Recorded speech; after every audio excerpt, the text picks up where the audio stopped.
Hello, and welcome back to the Free Lunch Podcast. What's going on?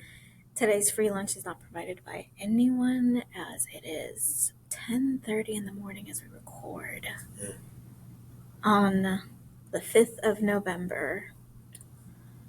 I'm Julia. I'm the Wesley director, I'm Jordan, the intern. and we are happy and excited to come back after what has been a very busy semester. We are we are back here at the tail end of the semester, tail end of the football season, and also we only have Jordan left with us until December the 14th. The second that he walks across the stage and receives his diploma, he will no longer be a student.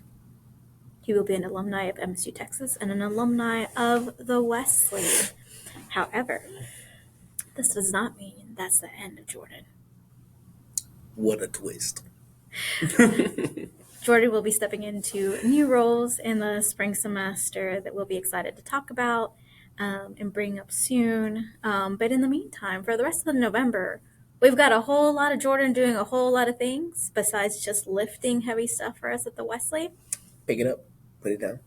He's picking up and he's putting down not only physical things, but also picking up and putting down the Word of God that he has been inspired with and that he feels called upon to do, starting with 2 Bible studies back to back. DJ Khaled. Another one. And so, Jordan, talk to us about your Bible studies you're going to be leading this week, as in tomorrow. Yeah. And next week. Yeah. So talk to us about them. So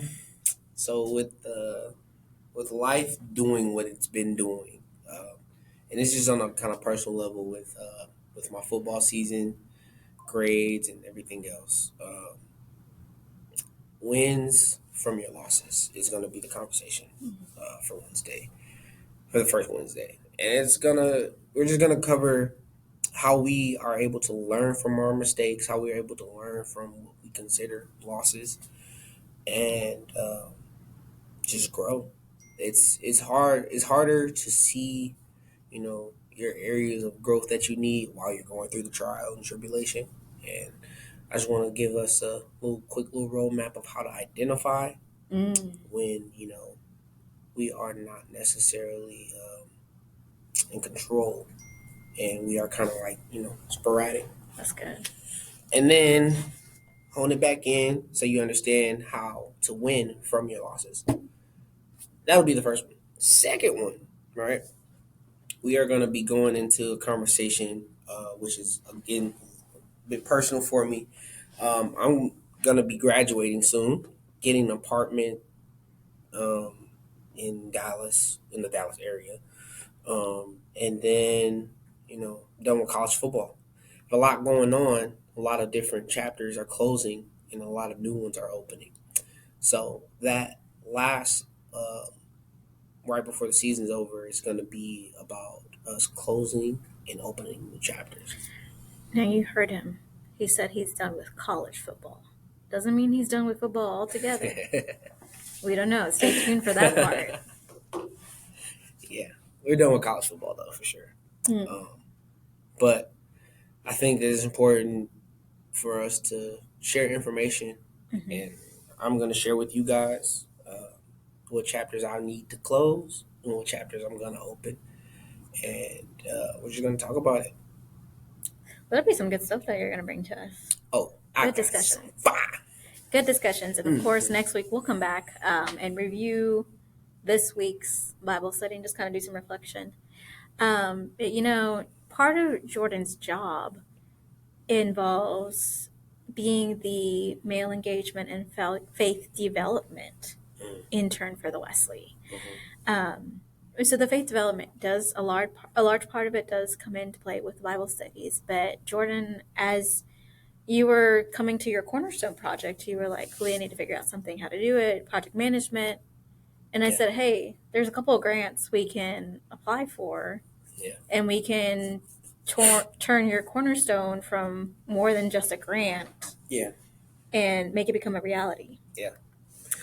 And so then we sat down and we talked about it, and we recently were awarded a very nice grant to launch a program very specific to something that has kind of been an inspiration for Jordan through multiple avenues. Yeah. Jordan, tell us what you're going to launch on November 19th. Yeah, November 19th. We are launching this new program. Jordan, tell us about it. It is called God's Nuggets. And essentially what it is a way for young men to grow. An avenue for young men to have a space to communicate how they're feeling, communicate what they want to learn in life, and give us a space to kind of be vulnerable in order to grow. You can't really grow a good crop in hard soil, right? I think we spend a lot of time being hard and suppressing emotions and not necessarily growing. So I think God Nuggets is going to be a avenue for us to grow mentally, physically, and spiritually. And I got the idea from just my life, seeing the difference in thought processes from young men who didn't grow up with a father versus young men who have. And I think that instead of us just having those differences and going through life and seeing how detrimental it is, I think it's our job to share information. Like I said earlier, we have to share information. So whatever information my dad has given me, I feel like it's my job to give it to someone else, pass it on, so they can pass it on as well, whether it's to their kids or their cousins or brothers or friends. And I think with God Nuggets, we're going to be able to give a space for that growth. And you did have a father figure in your life. Absolutely. Yeah. And also at the same time, there's going to be kind of like a coaching aspect to God's Nuggets, right? Right? A little bit, yeah. And when you've discussed before in Bible study and even in this podcast and with me, the Jordan Crawford that entered Midwestern State University 3 years ago is not the same Jordan Crawford that's in front of us now. Yeah. Calling you by your whole government name, but you've had a lot of different coaches in your life. Absolutely.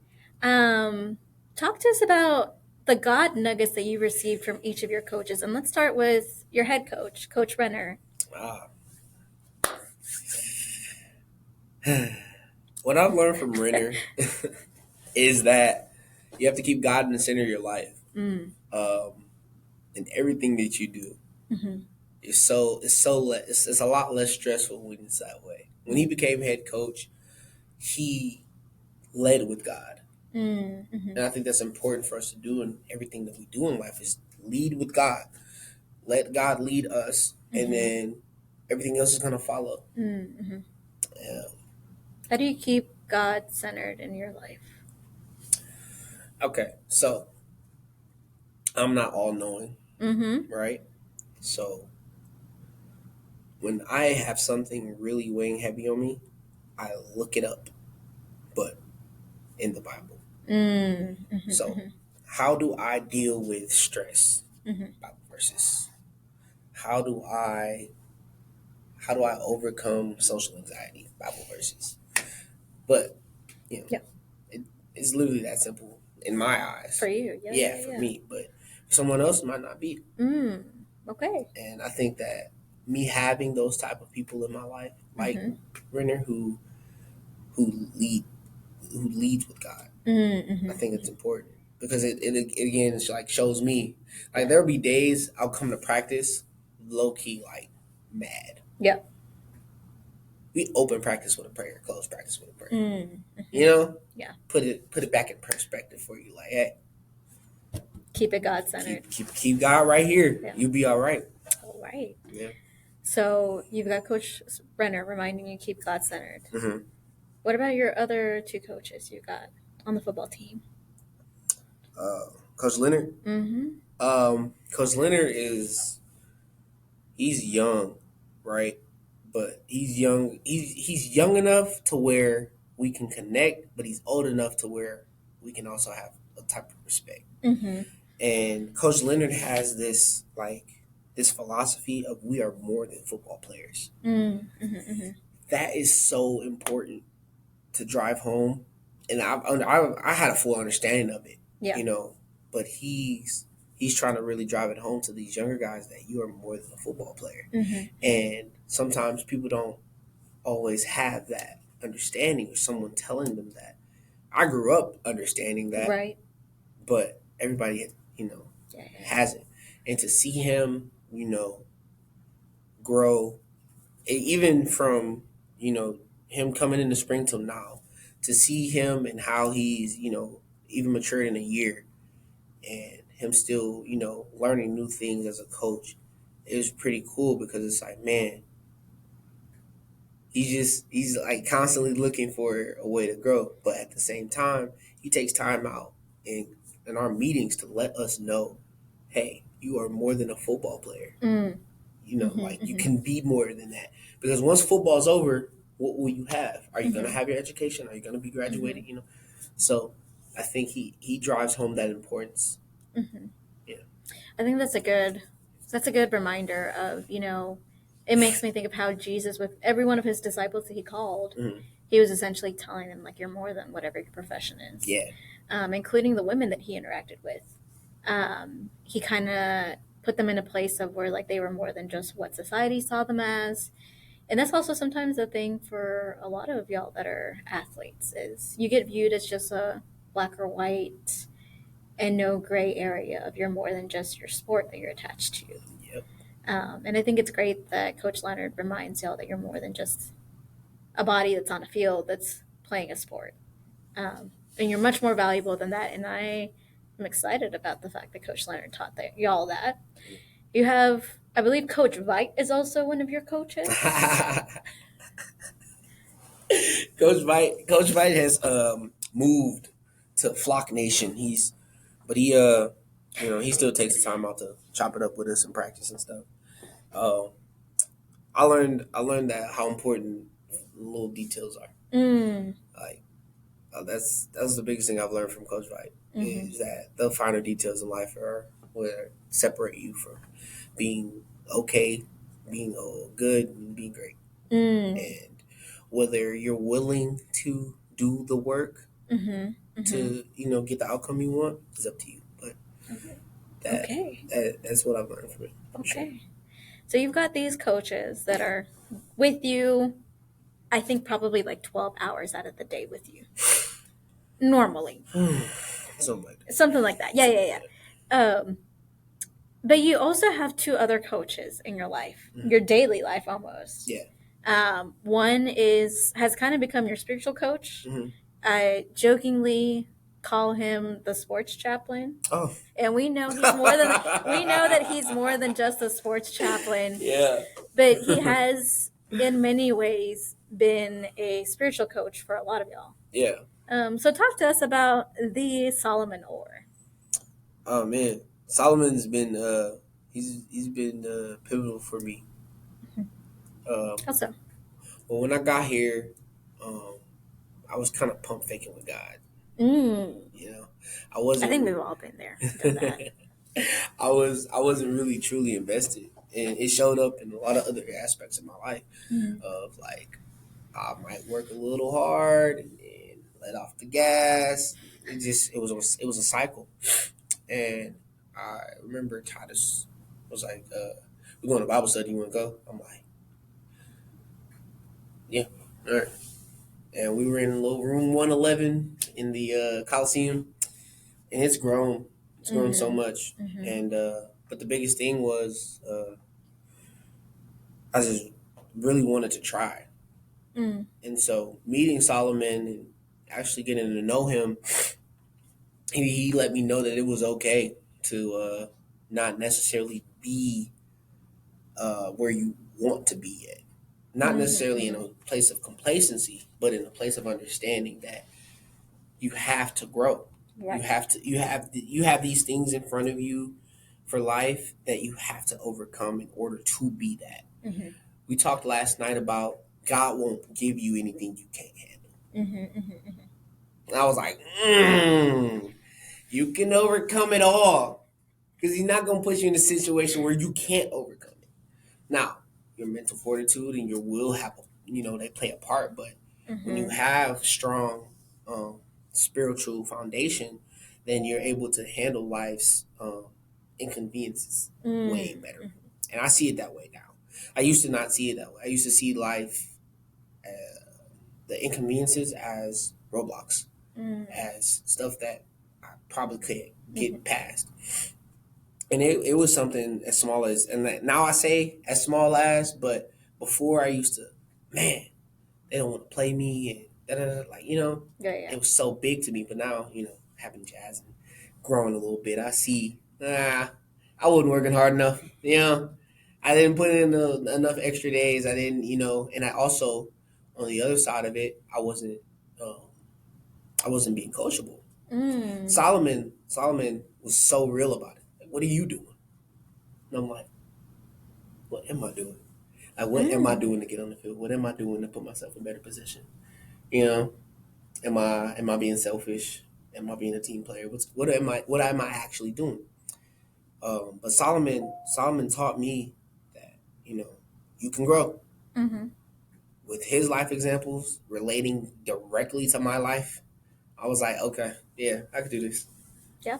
And it gave me the confidence in order to grow my faith. So it kind of helped you go back to that theme of keeping God centered and helping you fix and work through the things in your life that you need to work through. Absolutely. So thinking about that, you have one big coach here in the library.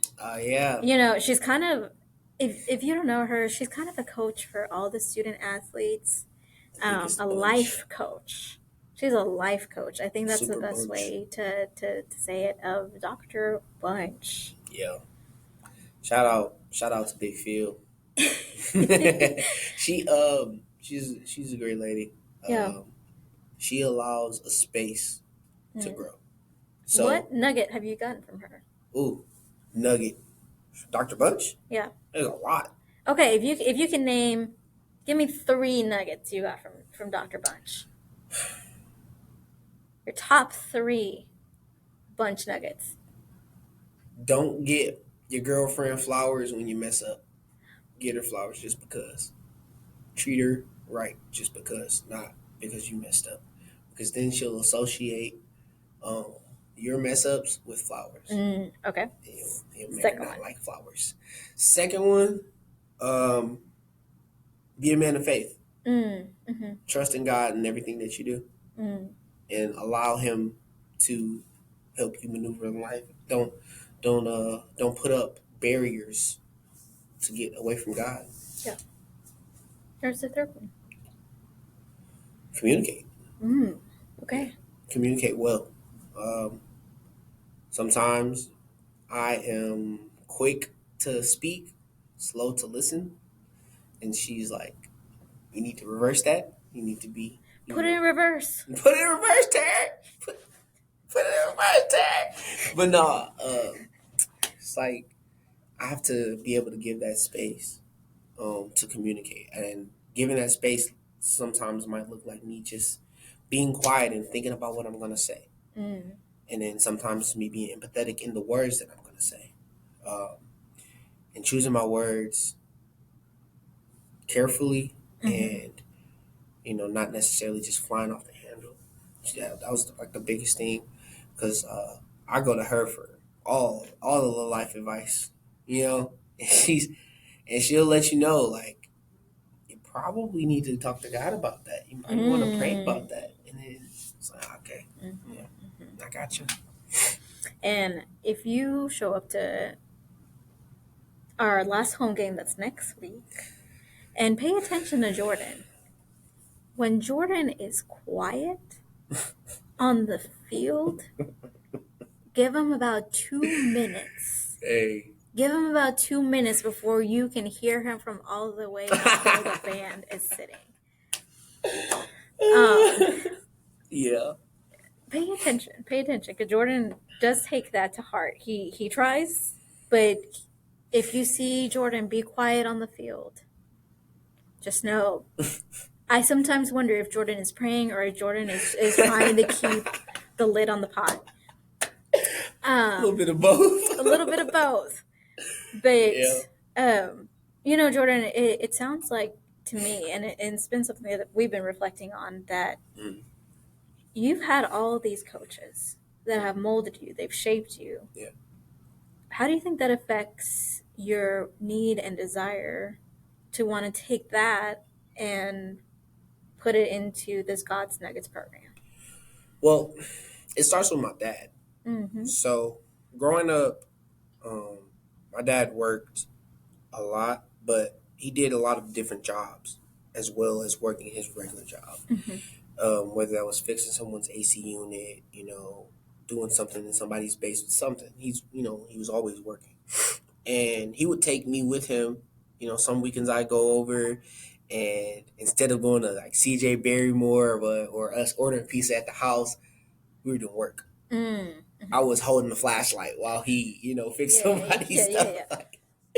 But my dad would always give me guidance. He would always give me little nuggets of life where it, like, from age 9, 8, I'm still reflecting on it now as an adult, and it has helped me so much. So much. And I just want to give a big shout out to my dad, because I know that there are people that didn't have a father figure like that. He didn't. Like my dad learned how to be a dad while being a dad. Yeah. And it was like, oh man, I can do it. Yeah. Like, especially when Jazz was born, I felt so confident. I'm like, I still feel confident, But at the moment, it's like, Dad, you've taught me. You taught me the golden standard in my eyes, like, to how to be a good father. And so, and that's just me having that guidance. And I was like, man, having conversations with teammates and stuff, like, they didn't have that.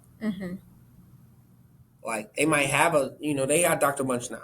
They, some of them might start getting connected with Solomon. But the maturity that comes with life, getting there a little bit sooner, I think the key is your father. And I'm not saying that God's Nuggets is going to replace a father figure. It won't. But it will give you the information, and it'll give you the understanding, hopefully, that I received at a younger age. I don't think that it's a bad thing for you to learn at a later age. I think it's a good thing for you to learn at all. So hopefully with God's Nuggets, we're able to inform people in the right way that it's okay to grow. And it's okay that, it's not necessarily okay, but you can now move in a way that allows you to, be better for yourself, for your family, in the future.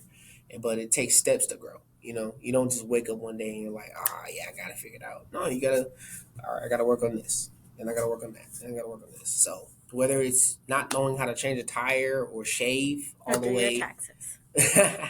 all the way into, like, not necessarily having the social skills that you might need. I think that's a big thing of people not knowing how to communicate in their environments. Not necessarily. There's one of my young guys right there. What up, man? But even him, giving him a space. Yeah.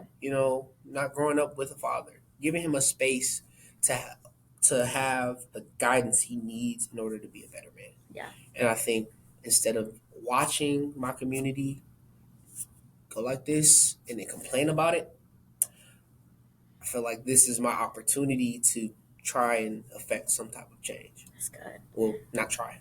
Do. Yep. Sorry, Dad. And if you're hearing this podcast and you're like, man, I want to go to that. I want to find out more about it. Or you're thinking about somebody that could benefit from this. Thanks. Jordan will be tabling next week on Tuesday and Wednesday, correct? Yeah. Tuesday at 12 and then Wednesday at 11. Okay. So stop by the CSC next to Chick-fil-A. We'll be over there. And then what day are you launching?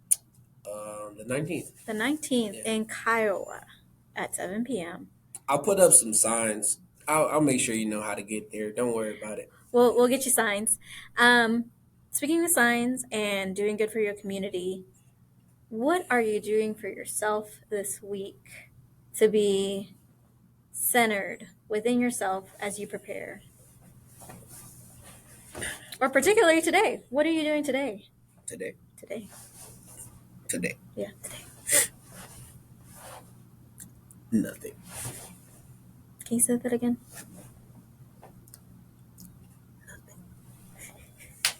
I will be doing nothing today. When we are done here, I'm gonna go home, put some food in the air fryer, and sit on my couch.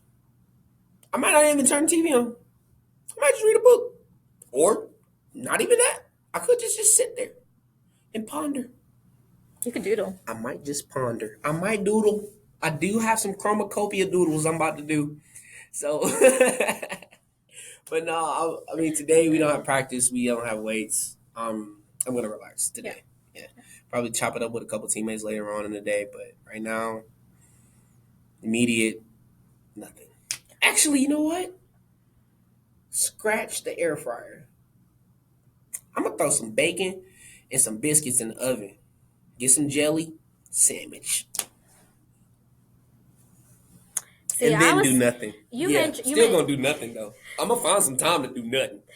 Before we recorded, he was talking about shrimp, and now that you're saying this, I'm like, you know what sounds good, even though I can't eat it? Shrimp and grits.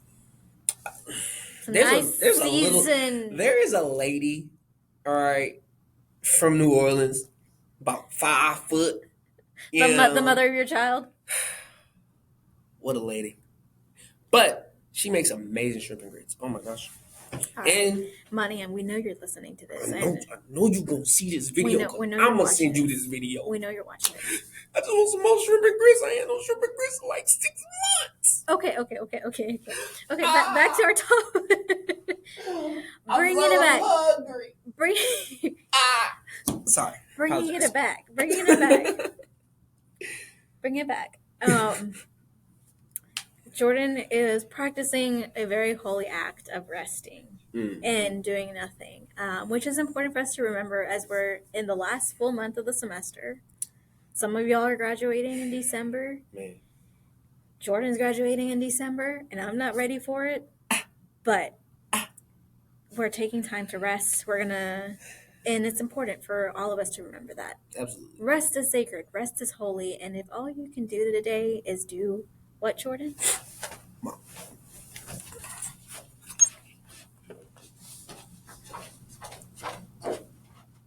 Nothing. Then you are doing an amazing job today. You're worthy of rest. You're worthy of doing nothing. And we just want to remind you of that. As God's Nuggets launches in the fall semester, Jordan is going to take it on, and we're in the process of hiring someone to fill in Jordan's shoes for the Wesley. And part of that will be taking on the mantle of God's Nuggets, but you won't be alone. For Jordan will be present with us as we continue launching God's Nuggets in the spring, and we'll be guiding the new faith and male engagement intern, and we'll be a part of that program as we continue to learn what does it mean to create God's Nuggets and provide God's Nuggets for other students. Correct? Correct. Yeah. But that's all we got for today. Yeah. Well, we've got a lot going on. A lot of Jordan. Oh, wait.